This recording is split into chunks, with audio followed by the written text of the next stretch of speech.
Welcome to Caron Conversations. My name is Kate Appleman. I'm a clinical director here at Caron Treatment Centers.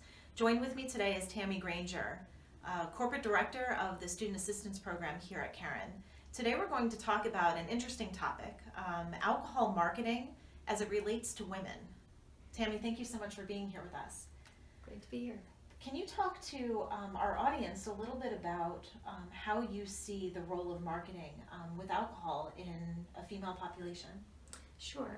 Certainly we've seen a trend that there's an increased marketing to women, probably started about 9-10 years ago. And what we're seeing is it's working.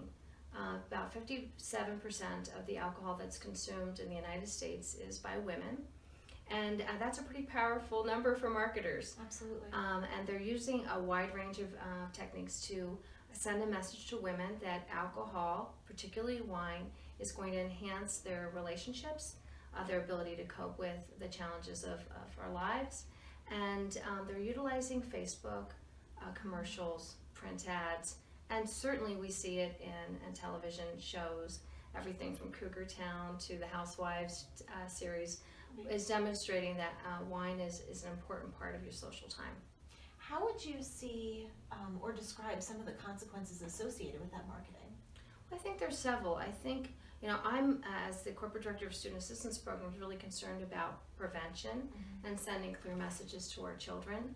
And with that, we want to be good role models. We want to send a clear message that alcohol does not need to be part of our socializing all the time. And certainly for children under 21, we want to have a clear message that alcohol shouldn't be a part of their time at all. As a mom, I have a senior in high school. It's a very stressful time. She's planning for college. She's trying to finish out her exams and her classes. And I've really tried to work with her to say, what's going to work for you? Socializing with your friends, exercise, meditation, whatever that might be. But alcohol's never been part of the solution. Right. And I think for women, they've been bombarded with the message that a glass of wine is going to help me get through the end of the day, and I deserve it. I've worked really hard, and I can sit back and relax.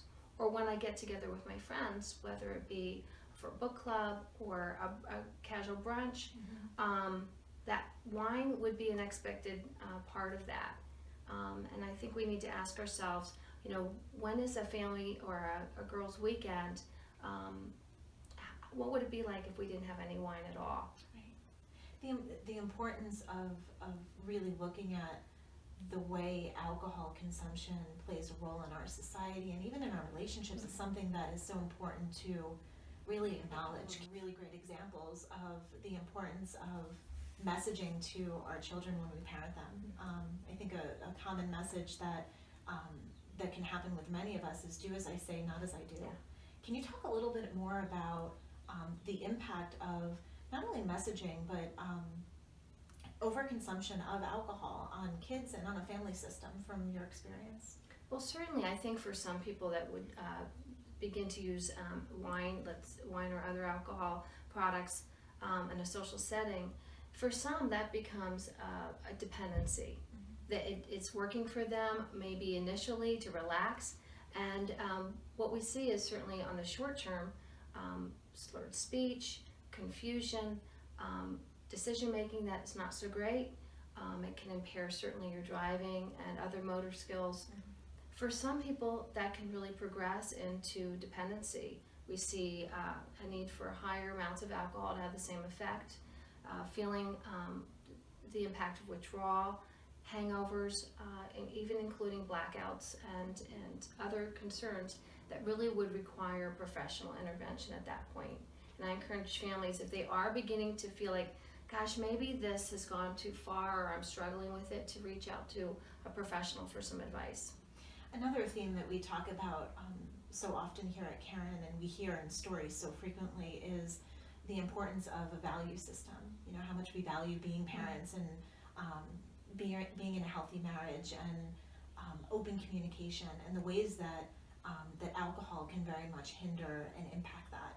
So if there's somebody watching this that they can relate to some of the stories and some of the themes and trends, what would seeking professional help look like for them? Well, I think it's something where, first of all, hope that people can understand that there's not a stigma here, that really this is a issue that 1 in 4 families deal with. There is a strong impact on your children. I know that parents want to be there for their children. If they're struggling with this, they really they can get a lot of help by reaching out to a physician, a qualified drug and alcohol professional.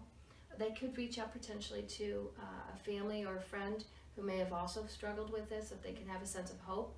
And that I would begin with an evaluation, so a comprehensive behavioral health assessment to really look at the full picture and come up with some solutions together as a family. I very much appreciate you talking about awareness and early intervention, because so many times the stigma and the shame that's attached to it really prevent people from being able to talk about it before it becomes really a problem.